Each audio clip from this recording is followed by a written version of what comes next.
নেত্রকোনার বিস্তীর্ণ হাওর জুড়ে বোরো ধান শুরু হয়েছে সোনালী ফসল ঘরে তোলার ব্যস্ততা।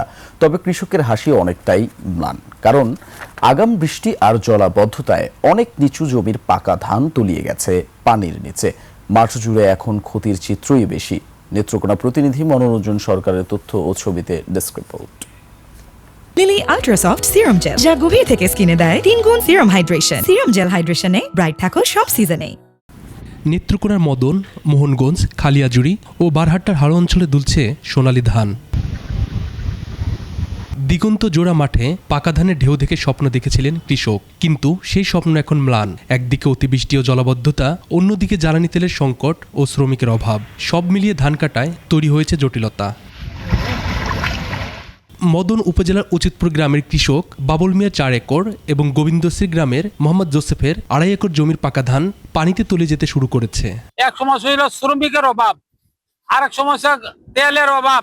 এই ক্ষেত কাটাইছে আপনার 700 টাকা কাটা, আর এখন বর্তমানে 1500 টাকা দিলেও খাটে না। ফাঁকনা ধান চক্র সামনে তো লইতেছে ভাই, নাই শ্রমিক, নাই মেশিনের তেল।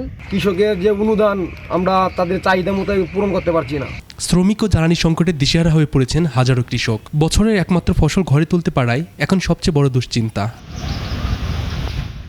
স্থানীয় সংসদ সদস্য জানালেন, কৃষকদের পাশেই থাকবে সরকার। কথা হচ্ছে, আর আমি নিজে ফিজিক্যালি দেখতে আসছি যে কি সমস্যা, এবং মাননীয় মন্ত্রীর সাথে আমি কথা বলে এসেছি।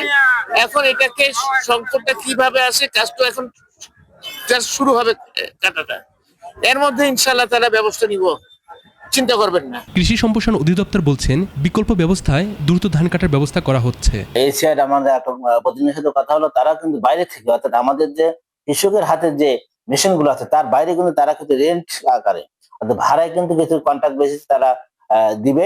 সেক্ষেত্রে আমি বলেছি যে আপনাদের ভাড়া যাতে আমাদের কৃষকের জন্য লাভজনক হয় সেই পদ্ধতি করেন। এবছর নেত্রকোনায় 1,84,000 হেক্টর জমিতে বোরো আবাদ হয়েছে।